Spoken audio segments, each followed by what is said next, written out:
پاکستان کې د افغان کډوالو سره د پاکستان له خوا ظلمونه او د اسلامي امارات غوسه. سلام درنو لیدونکو، ستړي مشئ. دا چې پاکستان کې د افغان کډوالو سره پاکستانیان څه کوي او اسلامي امارات پاکستان ته څه اخطار ورکړی دی، جزئیات را سره ویډیو کې وګورئ او چینل هم سبسکرایب کړئ. پاکستاني سفیر نظمانی وایي د پاکستان له زندانونو به پاتې افغان بندیان هم خوشي شي. د کډوالو بیرته راستنیدونکو چارو سرپرست وزیر د افغانستان لپاره د پاکستان له سرپرست سفیر عبیدالرحمن نظمانی سره په کتنه کې په یاد هیواد کې د بندي افغانانو د ژر تر ژره خوشي کولو غوښتنه کړې ده. نوموړي ویلي چې غواړي په نږدې راتلونکي کې پاکستان ته سفر وکړي او د افغان کډوالو له پنډغالو څخه د هغوی د ستونزو اورېدو په موخه لیدنه وکړي.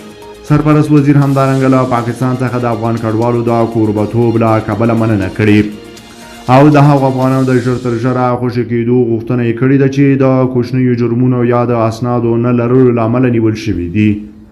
په ورته وخت کې په کابل کې د پاکستان سفیر په دغه کتنه کې ژمنه کړې چې افغان بندیان به خوشي کړي. تاسو د پاکستان لخوا په د وروستیو کې د افغان کډوالو سره د ناوړه چلن او ظلمونو په اړه څه نظر لرئ؟ په دې اړه مو سره خپل نظریات کمنټ کې شریک کړئ او د تازه پر وخت د خبرونو مطالبه لپاره در سره زموږ چینل سبسکرایب کړئ. له ملتیا مننه چې موږ سره تر بیا ښه وخت ښې چارې